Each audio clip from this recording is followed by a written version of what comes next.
കാണുന്നത് ഈ അമ്പലപ്പുഴയിൽ യുവതിയെ കാണാതായി, വിജയലക്ഷ്മിയെ കാണാതായ സംഭവത്തിൽ പ്രതിയെ ജയചന്ദ്രനെ അവിടേക്ക് എത്തിച്ച് സ്ഥലത്തെത്തിച്ചിട്ടുള്ള പോലീസ് നടപടിയാണ്.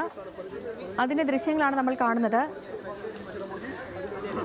വിജയലക്ഷ്മിയെ താൻ കൊന്നു എന്ന് പ്രതി ജയചന്ദ്രൻ പോലീസിനോട് സമ്മതിച്ചിട്ടുണ്ട്. പക്ഷേ ഈ മൃതദേഹം എവിടെയാണ്, ഇയാൾ എന്തു ചെയ്തു എന്നുള്ള കാര്യത്തിലാണ് ഇനിയൊരു വ്യക്തത വരേണ്ടത്. ഇപ്പോൾ ഈ സംഭവം നടന്നു എന്ന് കരുതപ്പെടുന്ന വീട്ടിലേക്ക് ജയചന്ദ്രനെ എത്തിച്ചുള്ള തെളിവെടുപ്പ് നടത്തുകയാണ് പോലീസ്. മനീഷ് ഉണ്ട് നമുക്കൊപ്പം. മനീഷ്, പ്രതിയെ വീടിനുള്ളിലേക്ക് കയറ്റിയോ? ലക്ഷ്മി, ഇപ്പോഴാണ് കരുനാഗപ്പള്ളിയിൽ നിന്നുള്ള പോലീസ് സംഘം പ്രതി ജയചന്ദ്രനുമായി ജയചന്ദ്രന്റെ കരൂരുള്ള വീട്ടിൽ എത്തിയിട്ടുള്ളത്. അന്വേഷണ സംഘം ഇയാളുമായി വീടിനുള്ളിൽ പ്രവേശിപ്പിച്ചിരിക്കുകയാണ്. അങ്ങോട്ടേക്ക് ആളുകളെ കടക്കുന്നത് തടഞ്ഞുകൊണ്ടാണ് നിലവിൽ ഇപ്പോൾ പോലീസ് സംഘം ഈ പ്രതിയുമായി വീടിനുള്ളിലേക്ക് കയറിയിരിക്കുന്നത്. അല്പസമയം മുമ്പാണ് ഈ സംഭവവുമായി ബന്ധപ്പെട്ട ഒരു വ്യക്തതയുണ്ടാവുന്നത്. കാരണം ഇയാൾ ഒരു മത്സ്യത്തൊഴിലാണെന്നുള്ള കാര്യം നേരത്തെ തന്നെ അറിയിച്ചിട്ടുണ്ടായിരുന്നല്ലോ. അപ്പോൾ ഈ മത്സ്യം വാങ്ങുന്നതുമായി ബന്ധപ്പെട്ടാണ് ഈ വിജയലക്ഷ്മി അതുപോലെ തന്നെ ജയപ്രകാശും തമ്മിൽ ജയചന്ദ്രൻ തമ്മിൽ ഒരു സൗഹൃദം ഉണ്ടാകുന്നത്. ഇയാളിൽ നിന്നാണ് ഇവർ മീൻ വാങ്ങുകയും ചെയ്തത്. അപ്പോൾ ഏകദേശം 2 വർഷമായി തന്നെ ജയചന്ദ്രന്റെ ഭാര്യ സുനിമോൾക്ക് അടക്കം ഈ വിജയലക്ഷ്മിയെ അറിയാവുന്നതാണ്. ഇതുമായി ബന്ധപ്പെട്ട് ഒരല്പസമയം മുമ്പ് നമ്മളോട് പ്രതികരിക്കുമ്പോൾ സുനിമോൾ പറഞ്ഞതും അങ്ങനെയാണ്. അതിനുശേഷം അറിയാമായിരുന്നു. പിന്നീട് 2 മാസം മുമ്പാണ് കരുനാഗപ്പള്ളിയിൽ നിന്ന് പോലീസ് ഇയാളെ വിളിക്കുന്നത്. അതിനോടൊപ്പം തന്നെ കുടുംബത്തെയും വിളിച്ചിട്ടുണ്ടായിരുന്നു. അവിടെ നിന്ന് ഒരു സുനി എന്ന പേരുള്ള ആരോ നൽകിയ പരാതിയുടെ അടിസ്ഥാനത്തിലാണ് പോലീസ് ഇവരെ വിളിപ്പിക്കുന്നതും സംസാരിക്കുന്നതും. അന്ന് പോലീസ് സംഘം ഇവരോട് പറഞ്ഞത്, നിങ്ങളുടെ ഭർത്താവുമായി ഈ യുവതിക്ക് ബന്ധമുണ്ട്, ആ ബന്ധം അവസാനിപ്പിക്കണം, നിങ്ങൾക്കൊരു മകനുള്ളതാണല്ലോ, ഈ ബന്ധം അവസാനിപ്പിച്ച് നിങ്ങൾ സമാധാനപരമായി ജീവിക്കുക, ഇനിയും ഇത്തരത്തിലേക്ക് ഇയാളെ ഇവരുമായി സൗഹൃദത്തിലേക്ക് കടക്കാൻ അനുവദിക്കരുത് എന്നുള്ളതായിരുന്നു അന്ന് പറഞ്ഞത്. അതിനുശേഷം വീട്ടിലേക്ക് മടങ്ങുകയും ചെയ്തു. പിന്നീട് ഇതുമായി ബന്ധപ്പെട്ട കാര്യങ്ങളൊന്നും സംസാരിച്ചിട്ടില്ല എന്നുള്ളതാണ്. ഇത് സംഭവിക്കുന്നത് 2 മാസം മുമ്പാണ്. അതിനുശേഷം ഇവരെ കാണുകയോ ഇവരുമായി ബന്ധമുള്ള കാര്യം, ഭർത്താവിന് ബന്ധമുണ്ടായിരുന്ന കാര്യം ഇവർക്ക് അറിയുകയോ ചെയ്തിരുന്നില്ല. അതിനുശേഷം കഴിഞ്ഞ ദിവസമാണ് ഇയാളെ കസ്റ്റഡിയിലെടുക്കുന്നത്. അത് വള്ളത്തിൽ പോയതിനു ശേഷം ഈ ജയചന്ദ്രൻ മടങ്ങിയെത്തുമ്പോഴാണ് പോലീസ് സംഘം ഇയാളെ കസ്റ്റഡിയിലെടുക്കുന്നത്. ഇയാൾ മത്സ്യത്തൊഴിലാളി ആയതുകൊണ്ട് തന്നെ 2 ആഴ്ചയോളമായിരിക്കും കടലിലേക്ക് മീൻ പിടിക്കുന്നതിനായി പോകുക. അതിനുശേഷം ആയിരിക്കും കുറച്ച് നാളുകൾ നാട്ടിലുണ്ടാവുക. വീണ്ടും കടലിലേക്ക് മടങ്ങുകയാണ് ചെയ്യുന്നത്. അതാണ് ഇയാളുടെ ഒരു തൊഴിലുമായി ബന്ധപ്പെട്ടുള്ള രീതി. അപ്പോൾ ഈ കുടുംബത്തിന് ഈ പറയുന്ന വിജയലക്ഷ്മിയെ നേരത്തെ മുതൽ തന്നെ അറിയാവുന്നതാണ്.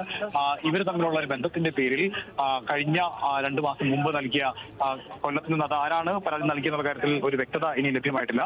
അത്തരത്തിൽ ലഭിച്ചൊരു പരാതിയുടെ അടിസ്ഥാനത്തിൽ പോലീസ് സംഘം ഇവരെ അവിടേക്ക് വിളിപ്പിക്കുകയും ഇവർ തമ്മിൽ സംസാരിച്ച് ഇനിയും ഇങ്ങനെ ഒരു സൗഹൃദം തുടരേണ്ടതില്ല, ഇത് അവസാനിപ്പിക്കണമെന്ന് പറഞ്ഞ് രമ്യതപ്പെട്ട് അവിടെ നിന്ന് മടക്കി അയക്കുകയും ചെയ്തതാണ്. അതിനുശേഷമാണ് ഈ ബന്ധം ഇവർ തുടരുന്നത് എന്നുള്ളതാണ് നമുക്ക് ഈ ഒരു ഘട്ടത്തിൽ മനസ്സിലാക്കാൻ കഴിയുന്നത്. ആ ബന്ധം തുടരുന്നതിനിടയിലാണ് ഈ യുവതി അമ്പലപ്പുഴയിൽ എത്തിയതായി പോലീസ് കരുതുന്നത്. അമ്പലപ്പുഴയിൽ എത്തുകയും അമ്പലപ്പുഴ ക്ഷേത്രത്തിൽ ദർശനം നടത്തുകയും അതിനുശേഷം ഇവർ ഒരുമിച്ച് കഴിയുകയും ചെയ്തു എന്നുള്ളതാണ് ജയചന്ദ്രൻ പോലീസിന് നൽകിയിരിക്കുന്ന മൊഴിയിൽ പറയുന്നത്. അങ്ങനെ ഒരുമിച്ച് കഴിയുമ്പോഴാണ് പ്രകോപനപരമായി ഇവർ തമ്മിൽ തർക്കമുണ്ടാകുന്നതും ഈ തർക്കത്തെ തുടർന്ന് യുവതിയെ ജയചന്ദ്രൻ കൊലപ്പെടുത്തുകയും ചെയ്തത്.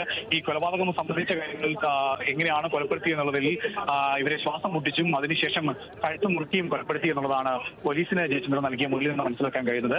അതിനുശേഷം ഈ മൃതദേഹം കരൂര് തന്നെ മറവ് ചെയ്തു എന്നുള്ളതാണ് പോലീസിന് ഇയാൾ നൽകിയിരിക്കുന്ന മൊഴിയിൽ പറയുന്നത്. പക്ഷേ അത് എത്തരത്തിലാണ് എന്നുള്ള കാര്യത്തിൽ ഒരു സ്ഥിരീകരണം, അതായത് എന്താണ് സംഭവിച്ചെന്നുള്ള കാര്യത്തിൽ ഒരു സ്ഥിരീകരണം സംഭവിച്ചിട്ടില്ല. ഈ കൊലപാതകവുമായി ബന്ധപ്പെട്ട് ആലപ്പുഴ പോലീസിനുള്ള വിവരങ്ങളും വളരെ പരിമിതമാണ്. കാരണം ഈ കേസുമായി ബന്ധപ്പെട്ട കാര്യങ്ങൾ ആദ്യം മുതൽ തന്നെ നോക്കുന്നത് കരുനാഗപ്പള്ളി പോലീസാണ്. അവിടെ ലഭിച്ച ഈ വിജയലക്ഷ്മിയെ കാണാതായി എന്ന ഒരു പരാതിയുടെ അടിസ്ഥാനത്തിൽ നടന്ന അന്വേഷണമാണ് ഇപ്പോൾ ഒരു കൊലപാതകം എന്ന സംശയത്തിലേക്ക് എത്തി നിൽക്കുന്നത്. ഞാൻ നേരത്തെ സൂചിപ്പിച്ചതുപോലെ തന്നെ എറണാകുളത്ത് KSRTC ബസ്സിൽ നിന്ന് വിജയലക്ഷ്മിയുടെ മൊബൈൽ ഫോൺ കിട്ടുകയും അത് വിജയലക്ഷ്മിയുടെ മൊബൈൽ ഫോൺ ആണെന്നുള്ള സ്ഥിരീകരണം ഉണ്ടാവുകയും ചെയ്തതിനെ തുടർന്നാണ് ഈ കാണാതായിട്ടുള്ള ഒരു കേസ് ഒരു കൊലപാതകത്തിലേക്ക് നടന്നിട്ടുണ്ടാവുന്നതും ഒരു വിപുലമായ അന്വേഷണത്തിലേക്ക് കടക്കുകയും ചെയ്യുന്നത്. എന്തായാലും ഇപ്പോൾ നിലവിലൂടെ കരുനാഗപ്പള്ളി പോലീസ് പ്രതിയെ എത്തിച്ചിട്ടുണ്ട്. ഇനിയാണ് കൂടുതൽ വിവരങ്ങൾ ശേഖരിക്കാനാവുക. ഒരല്പസമയത്തിനുള്ളിൽ തന്നെ ഇതുമായി ബന്ധപ്പെട്ട് കൃത്യമായൊരു ധാരണ ഉണ്ടാക്കാൻ കഴിയുമെന്നുള്ളതാണ് മനസ്സിലാക്കാൻ കഴിയുന്നത്. ഈ കരുനാഗപ്പള്ളി പോലീസിനൊപ്പം തന്നെ ഫോറൻസിക് സംഘവും ഇവിടെ എത്തിച്ചേർന്നിട്ടുണ്ട്. ഇപ്പോൾ പ്രതി താമസിക്കുന്ന വീട്ടിലേക്കാണ് പോലീസ് സംഘം കയറി പോയിരിക്കുന്നത്. അവിടെ നടത്തുന്ന പരിശോധനകൾക്ക് ശേഷം എന്തായിരിക്കും സംഭവിച്ചെന്നുള്ള കാര്യത്തിൽ ഒരു തീരുമാനം അല്ലെങ്കിൽ ഒരു വ്യക്തത വരികയുള്ളൂ. എന്തായാലും അന്വേഷണ സംഘം ഇവിടെ എത്തിയിട്ടുണ്ട്.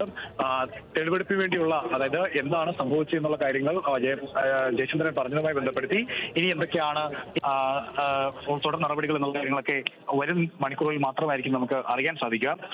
ഇപ്പോൾ ലഭ്യമാകുന്ന വിവരങ്ങൾ അനുസരിച്ച് ഈ വിജയലക്ഷ്മി കൊല്ലപ്പെട്ടതാവാം എന്നുള്ളത് തന്നെയാണ് പോലീസ് എത്തിയിരിക്കുന്ന ഒരു നിഗമനം. അതിനോടൊപ്പം തന്നെ എങ്ങനെയാണ് കൊലപാതകം നടന്നത്, എവിടെയാണ് മൃതദേഹം മറവ് ചെയ്തത് അടക്കമുള്ള കാര്യങ്ങൾ ഒരു വ്യക്തത വരുത്തേണ്ടതായിട്ടുണ്ട്. ആ വ്യക്തത വരുത്തുന്നതിന് വേണ്ടിയുള്ള ചോദ്യം ചെയ്യലും അതിനോടൊപ്പം തന്നെ തെളിവ് ശേഖരണവുമാണ് ഇപ്പോൾ ഈ വീട്ടിൽ നടന്നുകൊണ്ടിരിക്കുന്നത്.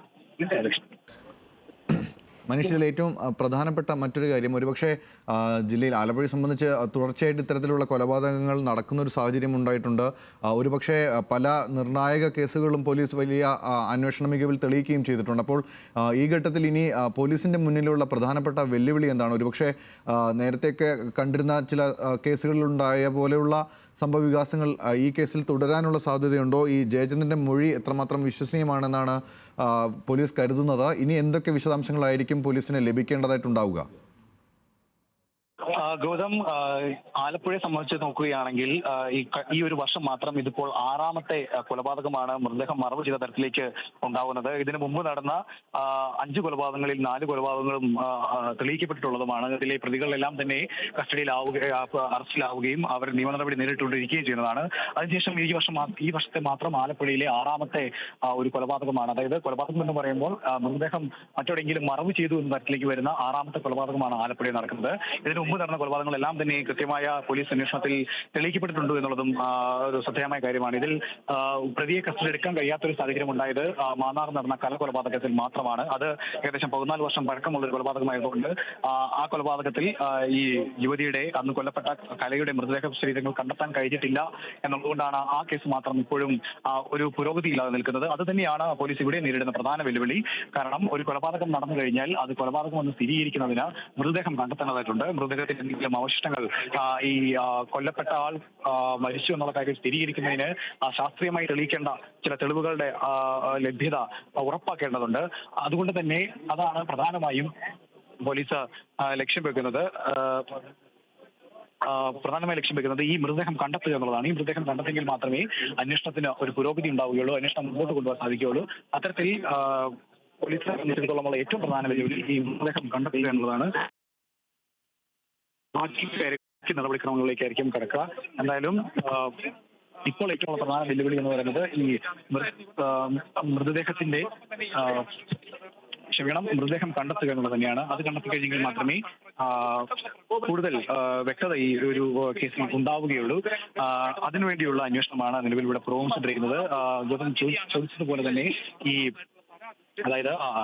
ചോദിച്ചതുപോലെ തന്നെ എന്താണ് ഈ മൊഴിയുമായി ബന്ധപ്പെട്ട് പോലീസിന് തീരുമാനം എന്ന് വെച്ചാൽ പോലീസ് പൂർണ്ണമായും ഈ മൊഴി കണക്കിലെടുത്തിട്ടില്ല എന്നുള്ളതാണ് നമുക്ക് ഈ ഒരു ഘട്ടത്തിൽ മനസ്സിലാക്കാൻ കഴിയുന്നത്. ഏതെങ്കിലും തരത്തിൽ പോലീസിനെ തെറ്റിദ്ധരിപ്പിക്കാനുള്ള ഒരു സാധ്യത ഇപ്പോഴും നിലനിൽക്കുന്നുണ്ട്. അങ്ങനെയെങ്കിൽ എന്താണ് യഥാർത്ഥത്തിൽ സംഭവിച്ചത് നടക്കാനുള്ള കാര്യങ്ങൾ കൂടുതൽ ചോദ്യം ചെയ്യലുകളിൽ മാത്രമേ വ്യക്തമാവുകയുള്ളൂ. അങ്ങനെയെങ്കിൽ മാത്രമേ കൂടുതൽ കാര്യങ്ങൾ വരും മണിക്കൂറുകളിൽ വ്യക്തമാവുകയുള്ളൂ. എന്തായാലും ഈ യുവതിയെ കാണാതായി എന്നുള്ള കാര്യം സ്ഥിരീകരിക്കുന്നുണ്ട്. ആ യുവതി കൊല്ലപ്പെട്ടതാവാം എന്നുള്ളതാണ് ഇപ്പോൾ പോലീസിന് നിലവിൽ ലഭ്യമായിരിക്കുന്ന വിവരങ്ങൾ വെച്ച് നൽകുന്ന ഒരു നിഗമനം. അങ്ങനെയെങ്കിൽ മൃതദേഹം കണ്ടെത്തുക എന്നുള്ളതാണ് ഇതിൻ്റെ ഒരു അടുത്ത ഘട്ടം എന്ന് പറയുന്നത്. കോടതിയിൽ തെളിയിക്കുന്നതിനുമായി ബന്ധപ്പെട്ട് നിരവധി തെളിവുകളുടെയൊക്കെ ഒരു ആവശ്യകതയുണ്ട്. അതുകൊണ്ട് തന്നെ ഈ തെളിവ് ശേഖരിക്കുന്നതിന് പോലീസ് നടപടിക്രമങ്ങൾ ആരംഭിച്ചു കഴിഞ്ഞിട്ടുണ്ട്. ഇപ്പോൾ ഇവിടെയാണോ ഇയാളെ മറവ് ചെയ്തിരിക്കുന്നത് എന്നുള്ള കാര്യമാണ് പോലീസ് അന്വേഷിക്കുന്നത്. അങ്ങനെയെങ്കിൽ ഇവിടെ നിന്ന് മൃതദേഹം കണ്ടെത്താൻ കഴിഞ്ഞാൽ അതൊരു നിർണായക വഴിത്തിരിവായിരിക്കും. തുടർന്നുള്ള നടപടികളാണ് ഉണ്ടാവുക. എന്തായാലും നിലവിലിപ്പോൾ ഈ യുവതി കൊല്ലപ്പെട്ടത് തന്നെ എന്നുള്ള ഒരു നിഗമനത്തിലാണ് പോലീസ് എത്തിയിരിക്കുന്നത്. കാരണം ഈ ജയചന്ദ്രൻ പോലീസ് നൽകിയ മൊഴി തന്നെയാണ് ഇതിൻ്റെ ഒരു അടിസ്ഥാനം എന്ന് പറയുന്നത്. താൻ കൊലപ്പെടുത്തി എന്നുള്ള കാര്യം അയാൾ പലയാവർത്തി പറഞ്ഞിട്ടുണ്ട് എന്നുള്ളതാണ് മനസ്സിലാക്കാൻ കഴിയുന്നത്. അങ്ങനെയെങ്കിൽ ആ കൊല്ലപ്പെട്ടു എന്നുള്ള വിവരം പോലീസ് സ്ഥിരീകരിക്കുന്നതിൻ്റെ വരും. അങ്ങനെ കൊല്ലപ്പെട്ടെങ്കിൽ തന്നെ അത് എവിടെയാണ് മറവ് ചെയ്തെന്നുള്ള കാര്യത്തിലാണ് ഇപ്പോഴും ഒരു വ്യക്തത കുറവുള്ളത്. അതിനൊരു വ്യക്തത വരുത്തുക എന്നുള്ളതാണ് പോലീസിൻ്റെ നിലവിലെ ഒരു നീക്കം എന്ന് പറയുന്നത്. മനീഷ്, ഈ ഘട്ടത്തിൽ ഒന്നുകൂടി ഇടപെടുകയാണ്. കാരണം പ്രേക്ഷകർക്ക് ഇത് സംബന്ധിച്ച് ചില ആശയക്കുഴപ്പങ്ങളൊക്കെ ഉണ്ടാകാനുള്ള സാധ്യതയുണ്ട്. പ്രത്യേകിച്ച് കാണാതായ ഈ യുവതിയെക്കുറിച്ചുള്ള വിവരങ്ങൾ എങ്ങനെ ലഭിച്ചു, ഒപ്പം എങ്ങനെയാണ് ജയചന്ദ്രനിലേക്ക് പോലീസ് എത്തുന്നതെന്ന് സംബന്ധിച്ച് അതുമായി ബന്ധപ്പെട്ട അന്വേഷണത്തിന് നാൾവഴികൾ എങ്ങനെയായിരുന്നു, പോലീസ് എങ്ങനെയാണ് ഈ നിർണായക ഘട്ടത്തിലേക്ക് ഈ കേസിനെ എത്തിച്ചത് എന്ന് സംബന്ധിച്ച് നമുക്ക് ലഭ്യമാകുന്ന വിവരങ്ങൾ എന്തൊക്കെയാണ്? ഗൗതം, ഈ മാസം 6-ാം തീയതിയാണ് കരുനാഗപ്പള്ളി സ്വദേശിനിയായിട്ടുള്ള വിജയലക്ഷ്മിയെ കാണാനില്ലെന്നുള്ളൊരു പരാതി കുടുംബത്തിൽ നിന്ന് പോലീസിന് ലഭിക്കുന്നത്. ഇതിനെ തുടർന്ന് ഈ വിഷയത്തിൽ, അതായത് കാണാതായി എന്നുള്ളൊരു കേസ് രജിസ്റ്റർ ചെയ്ത് അന്വേഷണവും ആരംഭിച്ചു. സാധാരണഗതിയിൽ വിജയലക്ഷ്മി വീട്ടിൽ നിന്ന് മാറി നിൽക്കാറുണ്ട്. അങ്ങനെ വീട്ടിൽ നിന്ന് മാറി നിൽക്കുമ്പോൾ 1-2 ദിവസത്തിന് ശേഷം മടങ്ങിയെത്തുകയാണ് പതിവ്. അങ്ങനെ 2 ദിവസത്തിന് ശേഷവും ഇവർ മടങ്ങിയെത്തതിനെ തുടർന്നാണ് കുടുംബം പരാതിയുമായി പോലീസ് സ്റ്റേഷനിൽ എത്തുന്നത്. തുടർന്ന് ഇത് ഒരു കേസായി രജിസ്റ്റർ ചെയ്യുകയും പോലീസ് അന്വേഷണം ആരംഭിക്കുകയും ചെയ്തു. ഈ അന്വേഷണം നടക്കുന്ന വേളയിൽ തന്നെയാണ് എറണാകുളത്തുള്ള ഒരു KSRTC ബസ്സിൽ നിന്ന് മൊബൈൽ ഫോൺ ഉപേക്ഷിക്കപ്പെട്ട നിലയിൽ കണ്ടെത്തുന്നത്. ഈ മൊബൈൽ ഫോൺ കേന്ദ്രീകരിച്ച് നടന്ന അന്വേഷണത്തിൽ ഈ മൊബൈൽ ഫോൺ ഉപയോഗിച്ചിരുന്നത് വിജയലക്ഷ്മിയാണെന്നുള്ളൊരു നിർണായക വിവരം പോലീസിന് ലഭിക്കുകയായിരുന്നു. ഈ വിവരത്തിൻ്റെ അടിസ്ഥാനത്തിലാണ് ഏതെങ്കിലും തരത്തിൽ വിജയലക്ഷ്മി അപായപ്പെട്ടിരിക്കാമെന്നുള്ള നിഗമനത്തിൽ പോലീസ് എത്തുന്നത്. തുടർന്ന് വിജയലക്ഷ്മിയുടെ സുഹൃത്തുക്കളുമായി ചേർന്ന് ആരൊക്കെയാണ് സുഹൃത്തുക്കൾ, എവിടേക്കാണ് വിജയലക്ഷ്മി പോകാൻ സാധ്യത ഉള്ളത് എന്ന് തുടങ്ങിയ കാര്യങ്ങളിൽ പോലീസ് ഒരു അന്വേഷണം നടത്തുകയായിരുന്നു. ആ അന്വേഷണത്തിലാണ് ഞാൻ നേരത്തെ സൂചിപ്പിച്ചതുപോലെ തന്നെ ഒരു 2 മാസം മുമ്പ് ഈ വിജയലക്ഷ്മിയുമായിട്ടുള്ള ബന്ധത്തിൻ്റെ പേരിൽ പോലീസിൽ വിജയലക്ഷ്മിയുടെ കുടുംബത്തിൻ്റെ ഭാഗത്തുനിന്ന് പരാതി ഉണ്ടാവുകയും തുടർന്ന് വിജയലക്ഷ്മിയെയും അതുപോലെ തന്നെ ജയചന്ദ്രനെയും അവരുടെ കുടുംബത്തിനെയും വിളിച്ചു വരുത്തി പോലീസ് സംസാരിക്കുകയും ചെയ്തതാണ്. ഈ ഒരു സാഹചര്യം കൂടെ കണക്കിലെടുത്ത്, അതായത് ഇതും കൂടി മനസ്സിലാക്കി കഴിഞ്ഞപ്പോൾ ജയചന്ദ്രൻ്റെ ലേക്ക് പോയിട്ടുണ്ടാവുക എന്നൊരു സംശയം പോലീസ് എത്തി. അതിന് പോലീസ് ആദ്യം ചെയ്തത് ഈ ജയചന്ദ്രൻ്റെയും ടവർ ലൊക്കേഷൻ പരിശോധിക്കുക എന്നുള്ളതാണ്. അങ്ങനെ പരിശോധനയിലാണ് ഇരുവരുടെയും ടവർ ലൊക്കേഷൻ അമ്പലപ്പുഴയിൽ ഒരേ ദിവസം ഉണ്ടായിരുന്നതായി പോലീസ് കണ്ടെത്തുന്നത്. അതിനുശേഷമാണ് ഈ വിജയലക്ഷ്മിയെ കാണാതാവുന്നതും വിജയലക്ഷ്മിയുടെ മൊബൈൽ ഫോൺ പിന്നീട് എറണാകുളത്ത് കണ്ടെത്തുന്നതും. ഇതോടുകൂടി തന്നെ ഇവരുടെ തിരോധാനവുമായി ബന്ധപ്പെട്ട് ജയചന്ദ്രൻ്റെ പങ്ക് വ്യക്തമായി. അങ്ങനെ എന്തോ ഒരു പങ്ക് ഇയാൾക്കുണ്ട് എന്നുള്ള കാര്യം മനസ്സിലാക്കിയിരുന്നു. പക്ഷേ അപ്പോൾ ജയചന്ദ്രനെ അന്വേഷിച്ചപ്പോൾ ഇയാൾ കടലിൽ മീൻ പിടിക്കാൻ പോയിരിക്കുകയായിരുന്നു. അതിനുശേഷമാണ് ഇയാൾ കടലിൽ നിന്ന് മീൻ പിടിച്ച് മടങ്ങിയെത്തിയപ്പോൾ, കരുനാഗപ്പള്ളിയിൽ മടങ്ങിയെത്തിയപ്പോഴാണ് പോലീസ് സംഘം ഇയാളെ കസ്റ്റഡിയിലെടുക്കുന്നത്. തുടർന്ന് ഇയാളെ ചോദ്യം ചെയ്യുകയും ഈ ചോദ്യം ചെയ്യലിൽ കൊലപ്പെടുത്തി എന്നുള്ള വിവരം ഇയാൾ പോലീസിനോട് പങ്കുവെക്കുകയായിരുന്നു. വിജയലക്ഷ്മിയെ വിവാഹം കഴിച്ച് നൽകിയിട്ടുള്ളത് ഇടുക്കി ജില്ലയിലാണ്. ഇവർക്ക് 2 മക്കളുമുണ്ട്. അതുപോലെ തന്നെ ഈ ജയചന്ദ്രൻ വിവാഹിതനാണ്. അയാൾക്കും ഒരു മകനുള്ളതാണ്. ഈ ഇടുക്കിയിലുണ്ടായിരുന്ന ഭർത്താവുമായിട്ടുള്ള ചില വാക്കുതർക്കങ്ങളെ തുടർന്നാണ് ഏറെ നാളുകളായി ജയലക്ഷ്മി നിലവിൽ ഈ കരുനാഗപ്പള്ളിയിൽ താമസം തുടർന്നിരുന്നത്. ഈ കരുനാഗപ്പള്ളിയിൽ നിന്ന് മീൻ വാങ്ങാൻ പോകുന്നതുമായി ബന്ധപ്പെട്ടാണ് ഇരുവരും തമ്മിലൊരു സൗഹൃദം ഉടലെടുക്കുന്നത്. ഒരല്പസമയം മുമ്പ് ജയചന്ദ്രൻ്റെ ഭാര്യയായിട്ടുള്ള സുനിമോൾ സംസാരിച്ചപ്പോൾ പറഞ്ഞത് ജയചന്ദ്രനുമായി ഇവർക്ക് ബന്ധമുള്ള കാര്യം അവർക്ക് അറിയാമായിരുന്നു. ഈ മീൻ വാങ്ങുന്നതുമായി ബന്ധപ്പെട്ട് ഉള്ള ഒരു അടുപ്പമാണ് ഇവരിൽ നിന്ന് വളർന്ന് വലുതാകുന്നത്. ജയചന്ദ്രൻ പലപ്പോഴായി ഇവർക്ക് മീൻ നൽകിയിട്ടുണ്ട്, കടലിൽ നിന്നെത്തുന്ന മീൻ ഇവർക്ക് നൽകിയിട്ടുണ്ട്. മാത്രമല്ല സാമ്പത്തിക ഇടപാടുകളും ഇവർ തമ്മിൽ ഉണ്ടായിരുന്നു എന്നുള്ള കാര്യം അവർ സ്ഥിരീകരിക്കുന്നുണ്ട്. ഈ അല്പസമയം മുമ്പ് സംസാരിച്ചപ്പോൾ അവർ കാര്യം സ്ഥിരീകരിക്കുന്നുണ്ടായിരുന്നു. എന്തായാലും ഇതെല്ലാം ബന്ധപ്പെടുത്തി പോലീസ് നടത്തിയ അന്വേഷണത്തിലാണ് താൻ ഇവരെ കൊലപ്പെടുത്തി എന്നുള്ളൊരു കാര്യം പോലീസിനോട് ഇവർ സ്ഥിരീകരിക്കുന്നത്. ഈ അമ്പലപ്പുഴയിൽ കഴിഞ്ഞ ദിവസം, അതായത് ഈ യുവതി കാണാതായി എന്ന് കരുതപ്പെടുന്ന ദിവസം അമ്പലപ്പുഴ ക്ഷേത്രത്തിൽ ഇരുവരും എത്തുകയും അവിടെ നിന്ന് പ്രാർത്ഥിച്ചതിന് ശേഷം ഇരുവരും ഒരുമിച്ച് കഴിയുകയും ചെയ്തു എന്നുള്ളതാണ് പോലീസിന് ജയചന്ദ്രൻ നൽകുന്ന മൊഴിയിൽ നിന്ന് മനസ്സിലാക്കാൻ കഴിയുന്നത്. അതിനുശേഷമാണ് ഈ ഒരുമിച്ച് കഴിയവെയാണ് ഇവർക്കിടയിൽ ഒരു തർക്കം ഉടലെടുക്കുന്നതും പ്രകോപനം ഉണ്ടാകുന്നതും ജയചന്ദ്രൻ തുടർന്ന് ഇവരെ കൊലപ്പെടുത്തുന്നതും. ഈ കൊലപ്പെടുത്തിയെ സംബന്ധിച്ച് ലഭിക്കുന്ന വിവരം ഇങ്ങനെയാണ്. ആദ്യം ശ്വാസം മുട്ടിയാണ് കൊലപ്പെടുത്തിയത്. അതിനുശേഷം ഇവർ മരിച്ചു എന്നുള്ള കാര്യം സ്ഥിരീകരിക്കാൻ വേണ്ടി വീണ്ടും കഴുത്തിൽ കയർ മുറുക്കി രണ്ടാമത് ഇവർ മരിച്ചു എന്നുള്ള കാര്യം ഉറപ്പുവരുത്തി. അതിനുശേഷം മൃതദേഹം മറവ് ചെയ്തു എന്നുള്ളതാണ് പോലീസിന് ഇയാൾ നൽകിയിരിക്കുന്ന മൊഴി. അതിൽ പ്രകാരമാണ് ആദ്യഘട്ടം എന്ന നിലയിൽ അമ്പലപ്പുഴ പോലീസ് ഇവിടെ എത്തുന്നതും ഇവിടുത്തെ പ്രാഥമിക പരിശോധനകൾ നടത്തുന്നതും. പക്ഷേ ഈ പ്രാഥമിക പരിശോധനയിൽ നിന്ന് പോലീസിന് കാര്യമായി അതൊന്നും കണ്ടെത്താൻ കഴിഞ്ഞിട്ടുണ്ടായിരുന്നില്ല. പുറകിലൊരു കുഴിയെടുത്ത ഭാഗമുണ്ടായിരുന്നു. ആ കുഴിയെടുത്ത ഭാഗത്ത് പരിശോധന നടത്തിയപ്പോൾ അതായത് ഈ കുഴിയെടുത്ത ഭാഗത്ത് മണ്ണിളകി കിടക്കുന്ന കണ്ടുണ്ടായിരുന്നു. അതുമായി എടുത്ത പരിശോധനയിൽ അവിടെ ഒന്നുമില്ല എന്നൊരു നിഗമനത്തിലേക്ക് എത്തി. പിന്നീടാണ് ഈ വീടിനോട് ഈ ജയചന്ദ്രൻ്റെ വീടിനോട് ചേർന്ന് തന്നെ മറ്റൊരു വീട് കൂടി ഇവിടെയുണ്ട്. ഈ വീട്ടിലാണ് ഇയാളെ ഒരുപക്ഷെ മറവ് ചെയ്തിട്ടുണ്ടാകുമെന്നൊരു സംശയത്തിലേക്ക് പോലീസ് എത്തുന്നത്. അവിടെ ഇങ്ങനെ പരിശോധന നടത്തുമ്പം ഇതിൻ്റെ ഒരു ബാത്റൂം ഭാഗത്തിൽ ചില സാധനങ്ങൾ കത്തിക്കരിഞ്ഞ് കിടക്കുന്നതിൽ കണ്ടെത്തി. അത് ഒരു പക്ഷേ ഇവരുടെ ഏതെങ്കിലും തരത്തിലുള്ള വസ്ത്രങ്ങളാവാമെന്നൊരു സംശയം പോലീസിനുണ്ടായിരുന്നു. പിന്നീട് പോലീസ് അവിടെ നിന്ന് മടങ്ങുകയാണ് ചെയ്തത്. ഈ നിമിഷം വരെ ആ ഭാഗത്ത് ഒരു വ്യക്തമായ ഒരു സീലിങ്ങോ മറ്റു കാര്യങ്ങളോ ഒന്നും തന്നെ പോലീസ് നടത്തിയിട്ടില്ല. എങ്കിൽ ആ ഒരു സംശയം പോലീസ് തള്ളിയെന്ന് വേണമെങ്കിൽ നമുക്ക് ഈ ഒരു ഘട്ടത്തിൽ മനസ്സിലാക്കാൻ കഴിയും. മറ്റൊരു കാര്യമെന്ന് പറയുന്നത് ഇത് നിരവധി ആളുകൾ തിങ്ങിപ്പാർത്ത് താമസിക്കുന്ന ഒരു സ്ഥലമാണ്. അതുകൊണ്ട് തന്നെ ഇവിടേക്ക് ഒരാളെ കൊലപ്പെടുത്തി കൊണ്ടുവരിക, അത് ആരും അറിയാതെ മറവ് ചെയ്യുക എന്ന് പറയുന്നത് ഏറെ ശ്രമകരമായിട്ടൊരു കാര്യമാണ്. കാരണം നമ്മൾ ഈ പുറകിൽ കാണുന്ന ജയചന്ദ്രൻ്റെ വീടിനോട് ചേർന്ന് തന്നെ നിർമ്മാണത്തിലുള്ള 2 വീടുകളുണ്ട്. അതിനോട് ചേർന്ന് തന്നെ നിരവധി വീടുകളാണുള്ളത്. ഈ ജയചന്ദ്രൻ്റെ വീട്ടിലേക്ക് വരുന്ന വശത്ത് തന്നെ 2-3 വീടുകൾ കടന്നു വേണം ഇങ്ങോട്ടേക്ക് എത്താൻ. ആ വീടുകളുടെ ഇടയിലൂടെയാണ് ജയചന്ദ്രൻ്റെ വീട്ടിലേക്ക് എത്താൻ സാധിക്കുള്ളൂ.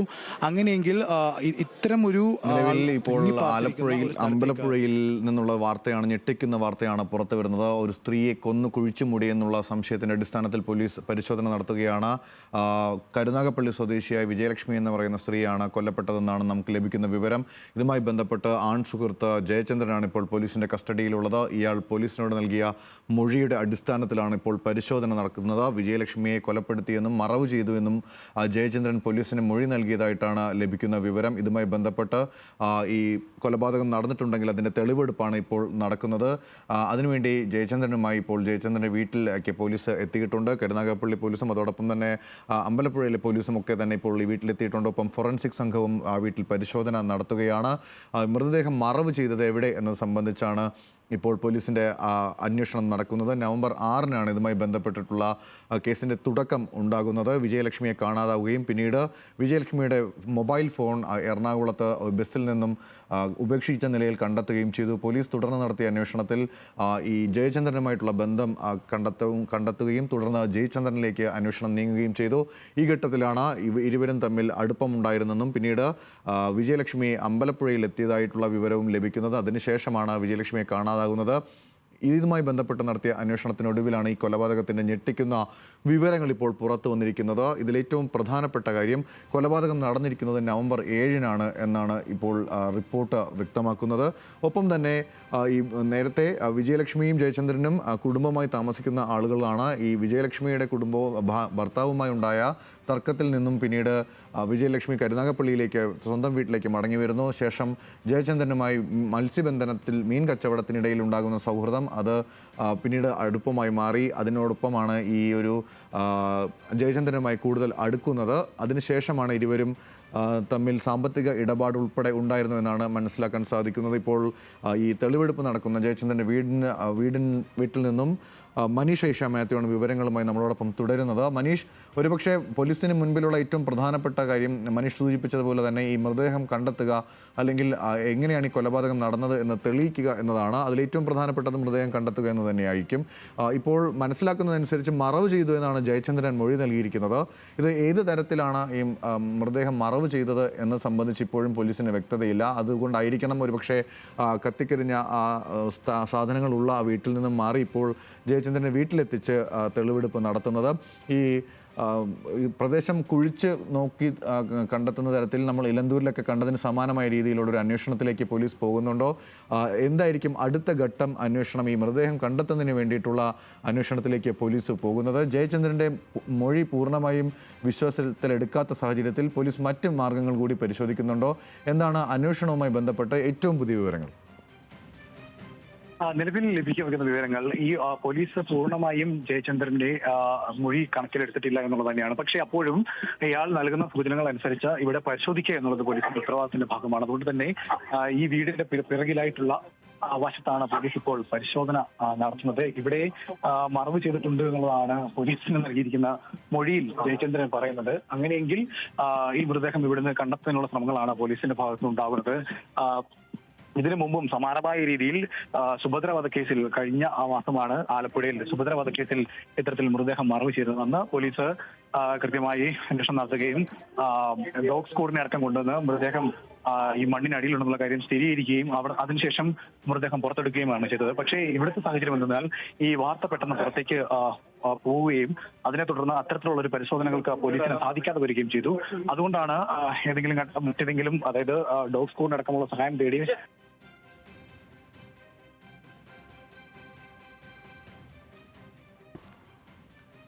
നിലവിൽ ജയചന്ദ്രൻ്റെ വീട്ടിലെത്തിച്ച് പോലീസ് സംഘം തെളിവെടുപ്പ് നടത്തുകയാണ്. കൊലപാതകം നടന്നത് നവംബർ 7-നാണെന്നാണ് FIR-ലുള്ളത്. അതോടൊപ്പം തന്നെ കരുനാഗപ്പള്ളി പോലീസ് 2 കേസുകളാണ് രജിസ്റ്റർ ചെയ്തിരിക്കുന്നതെന്നും നമുക്ക് മനസ്സിലാക്കാൻ സാധിക്കുന്നുണ്ട്. വിജയലക്ഷ്മിയെ കാണാനില്ലെന്ന ചേട്ടത്തിയുടെ പരാതിയിലാണ് ആദ്യത്തെ കേസുള്ളത്. ഒപ്പം തന്നെ ജയചന്ദ്രൻ്റെ മൊഴിയുടെ അടിസ്ഥാനത്തിൽ കൊലപാതക കേസും രജിസ്റ്റർ ചെയ്തിട്ടുണ്ട്. ഈ 2 കേസുകളിലാണ് ഇപ്പോൾ അന്വേഷണം പുരോഗമിച്ചുകൊണ്ടിരിക്കുന്നത്. ഈ വിജയലക്ഷ്മിയെ കാണാനില്ലെന്ന ചേട്ടത്തിയുടെ പരാതിയെ തുടർന്ന് നടത്തിയ അന്വേഷണത്തിലാണ് മൊബൈൽ ഫോൺ കണ്ടെത്തുകയും പിന്നീട് ജയചന്ദ്രനിലേക്ക് കാര്യങ്ങൾ എത്തുകയും ചെയ്യുന്നത്. ഈ ജയചന്ദ്രൻ്റെ വെളിപ്പെടുത്തലിൻ്റെ അടിസ്ഥാനത്തിലാണ് കൊലപാതകത്തിന് കേസ് രജിസ്റ്റർ ചെയ്തിരിക്കുന്നതാണ് എന്ന് മനസ്സിലാക്കാൻ സാധിക്കുന്നുണ്ട്. കാണാനില്ല എന്ന പരാതി ലഭിക്കുന്നത് നവംബർ 7-ാം തീയതിയാണ്.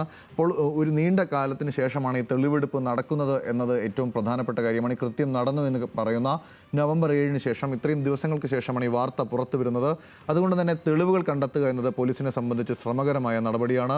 FIR വിവരങ്ങൾ പ്രകാരം 2 കേസുകൾ ഇപ്പോൾ രജിസ്റ്റർ ചെയ്യപ്പെട്ടിട്ടുണ്ട്. കരുനാഗപ്പള്ളി പോലീസാണ് ഈ കേസ് അന്വേഷിക്കുന്നത്.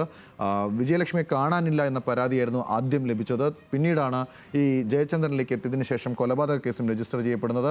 ഇപ്പോൾ നടക്കുന്നത് ജയചന്ദ്രൻ്റെ വീട്ടിൽ എത്തിച്ചുകൊണ്ട് തെളിവെടുപ്പ് നടത്തുകയാണ് പോലീസ്. ഈ കൊലപാതകം നടന്നു എന്ന് വ്യക്തമായ സ്ഥിതിക്ക് ഇനി ഇതിന് തുടർ നടപടികളിലേക്ക് പോകണം. മൃതദേഹം ഉൾപ്പെടെ കണ്ടെത്തേണ്ടതായിട്ടുണ്ട്. അതുമായി ബന്ധപ്പെട്ടുള്ള വിശദാംശങ്ങൾ തേടേണ്ടതുണ്ട്. ഒപ്പം ശാസ്ത്രീയമായ തെളിവുകൾ ശേഖരിക്കേണ്ടതുണ്ട്. കോടതിയിൽ ഈ കേസ് ഹാജരാക്കുമ്പോൾ അതുമായി ബന്ധപ്പെട്ടുള്ള റിപ്പോർട്ട് സമർപ്പിക്കുമ്പോൾ എല്ലാ തെളിവുകളും പോലീസിൻ്റെ പക്കലുണ്ടാകണം. ഇങ്ങനെ തുടങ്ങി നിരവധി വെല്ലുവിളികൾ ഇപ്പോൾ പോലീസ് നേരിടുന്നുണ്ട്. ഈ കാലതാമസം ഒരു വലിയ വെല്ലുവിളിയായി തന്നെ തുടരുന്നുമുണ്ട്. അതുകൊണ്ട് തന്നെ പഴുതടച്ച ഒരു അന്വേഷണത്തിന് വേണ്ടി എല്ലാ തരത്തിലുള്ള സാധ്യതകളും പോലീസ് പരിശോധിക്കുകയാണ്.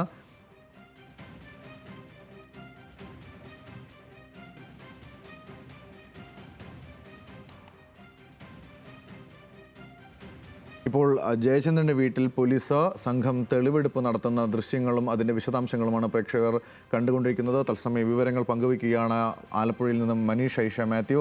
മനീഷ്, ഒരുപക്ഷെ നമ്മൾ നേരത്തെ സൂചിപ്പിച്ച പോലെ തന്നെ ഇതിലേറ്റവും പ്രധാനപ്പെട്ട വെല്ലുവിളി ഇത് തെളിയിക്കാനുള്ള തെളിവുകൾ കണ്ടെത്തുക, ഈ മൃതദേഹം മറവ് ചെയ്തത് എങ്ങനെ എന്നത് സംബന്ധിച്ച് കൃത്യമായ ധാരണയുണ്ടാക്കുക, മൃതദേഹം കണ്ടെത്തുക എന്നത് തന്നെയായിരിക്കും. അതിനു വേണ്ടിയിട്ടുള്ള അന്വേഷണമാണ് ഇപ്പോൾ നടക്കുന്നത്, തെളിവെടുപ്പാണ് നടക്കുന്നതെന്ന് മനസ്സിലാക്കുന്നുണ്ട്. ജയചന്ദ്രൻ്റെ വീട്ടിലാണ് ഉള്ളത്.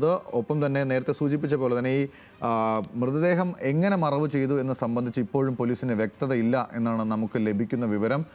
ഒപ്പം തന്നെ ഇതിൽ ജയചന്ദ്രനെയും ഇപ്പോൾ നൽകിയിരിക്കുന്ന മൊഴിയെ പൂർണ്ണമായും പോലീസ് വിശ്വാസത്തിലും എടുക്കുന്നില്ല. അങ്ങനെയെങ്കിൽ എന്തായിരിക്കും പോലീസിൻ്റെ അടുത്ത നീക്കം? ആരുടെയൊക്കെ നേതൃത്വത്തിലാണ് ഇപ്പോൾ തെളിവെടുപ്പ് നടക്കുന്നത്? എന്താണ് അതിൻ്റെ വിശദാംശങ്ങൾ? നിലവിൽ ഈ ജയചന്ദ്രന്റെ മൊഴിയുമായി സംബന്ധിച്ച് പൂർണ്ണമായി വിലക്കെടുത്തിട്ടില്ല എന്ന് പറയാൻ കഴിയില്ല. ഭാഗികമായി മാത്രമാണ് പോലീസിനെ കണക്കെടുക്കുന്നെങ്കിൽ കൂടെ അയാൾ മൊഴി നൽകിയ ഭാഗത്ത് മൃതദേഹമുണ്ടോ എന്ന് പരിശോധിക്കുക എന്നുള്ളതാണ് പോലീസ് ഇപ്പോൾ തുടരുന്ന നീക്കം. നിലവിൽ ഇവിടെ കരുനാഗപ്പള്ളി പോലീസും അതിനോടൊപ്പം തന്നെ അമ്പലപ്പുഴ ഡിവൈഎസ്പി അടക്കമുള്ളവരുടെ നേതൃത്വത്തിലുള്ള അന്വേഷണ സംഘമാണ് നിലവിലുള്ളത്. ഇപ്പോൾ പോലീസ് പരിശോധന നടത്തുന്നത് ഈ ജയചന്ദ്രന്റെ വീടിനോട് ചേർന്ന് തന്നെ ഒരു മതിലുണ്ട്. ആ മതിലിന്റെ മറുവശത്ത് ഒരു ഒഴിഞ്ഞ സ്ഥലമുണ്ട്. അവിടെ ആവാം ഇയാൾ കൊലപാതകം നടത്തിയതിനു ശേഷം ഈ വിജയലക്ഷ്മിയുടെ മൃതദേഹം മറവ് ചെയ്തത് എന്നുള്ളതാണ് പോലീസിന് ഇയാൾ നൽകിയിരിക്കുന്ന മൊഴി.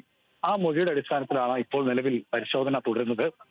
ഈ ഭാഗത്ത് കുഴി എടുത്തിട്ടുണ്ടോ, മണ്ണ് മാറിയിട്ടുണ്ടോ എന്നുള്ള കാര്യമാണ് പോലീസ് പ്രധാനമായും പരിശോധിച്ചുകൊണ്ടിരിക്കുന്നത്. പരിശോധനയ്ക്കൊടുവിൽ മാത്രമായിരിക്കും ഏതെങ്കിലും തരത്തിൽ മൃതദേഹം അവിടെ ഉണ്ടോ എന്നുള്ള കാര്യത്തിൽ, അതായത് കുഴിയെടുത്ത് പരിശോധിക്കുക തന്നെയാണ് പോലീസ് ഇപ്പോൾ നടത്തുന്ന ഒരു നീക്കം. അങ്ങനെയെങ്കിൽ ഈ കേസുമായി ബന്ധപ്പെട്ട ഒരു വ്യക്തത ഉടൻ തന്നെ ലഭ്യമാകും. അല്ലാത്ത പക്ഷം അവിടെ മൃതദേഹം ഇല്ല എന്നുണ്ടെങ്കിൽ എന്താണ് തുടർ നടപടികൾ എന്നതിനെ സംബന്ധിച്ച് പോലീസിനും ഒരു വ്യക്തതയില്ല. കാരണം ഇത്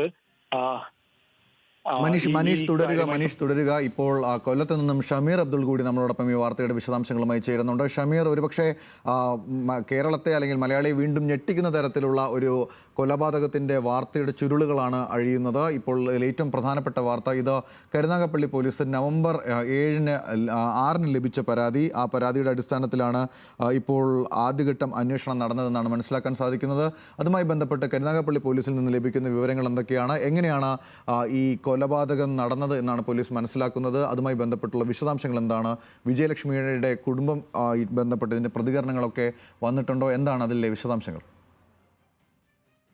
ഗൗതം, ഈ കേസിൽ വിജയലക്ഷ്മി കഴിഞ്ഞ കുറച്ചധികം കാലമായി കരുനാഗപ്പള്ളിയിലാണ് താമസം. കരുനാഗപ്പള്ളിയിൽ ഒരു യുവാവിനൊപ്പമാണ് താമസിച്ചു വന്നത് എന്നാണ് നിലവിൽ നമുക്ക് ലഭ്യമാകുന്ന വിവരം.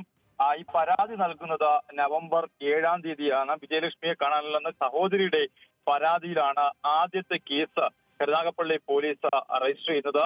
ഏതായാലും ഈ 7-ാം തീയതി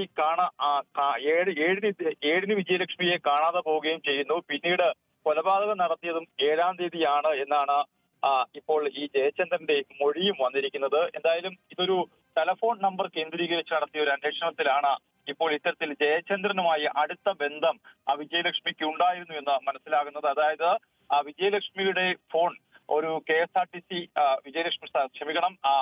ജയചന്ദ്രന്റെ ഫോൺ KSRTC ബസ്സിൽ വെച്ച് ഒരു കണ്ടക്ടർക്ക് ലഭിക്കുന്നു. എറണാകുളത്ത് വെച്ചാണ് ഈ ഫോൺ ലഭിക്കുന്നത്.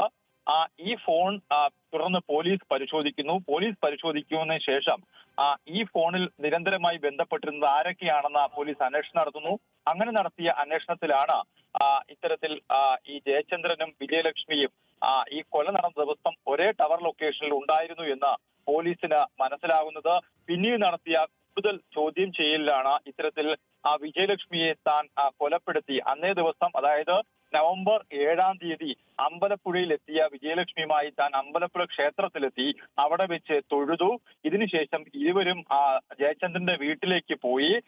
അവിടെ വെച്ച് പിന്നീട് കൊല നടത്തുകയായിരുന്നു എന്നാണ് പറയുന്നത്. ഈ കൊലപാതകത്തിന്റെ മോട്ടീവായി പോലീസ് പറയുന്നത് ഈ വിജയലക്ഷ്മിക്ക് ഒന്നിലധികം പുരുഷന്മാരുമായി ബന്ധമുള്ള കാര്യം ജയചന്ദ്രൻ കണ്ടുപിടിച്ചു. ഇതിലുള്ള വൈരാഗ്യത്തിലാണ് ഇത്തരത്തിൽ വിജയലക്ഷ്മിയെ കൊലപ്പെടുത്തിയതെന്നാണ് പോലീസ് ഇപ്പോൾ പ്രാഥമികമായും നൽകുന്ന വിശദീകരണം.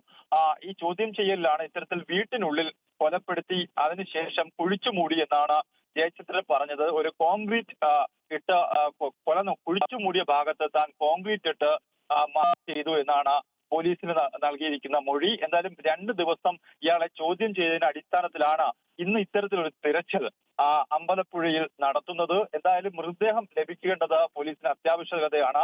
പോലീസ് എന്തായാലും ഈ ഭാഗത്ത് കുഴിച്ചു പരിശോധിക്കും. സ്വാഭാവികമായും കരുനാഗപ്പള്ളിയിലെ മിസ്സിംഗ് കേസാണ്. ഈ മിസ്സിംഗ് കേസുമായി ബന്ധപ്പെട്ടാണ് കരുനാഗപ്പള്ളി പോലീസ് ഇപ്പോൾ അമ്പലപ്പുഴയിലുള്ളത്.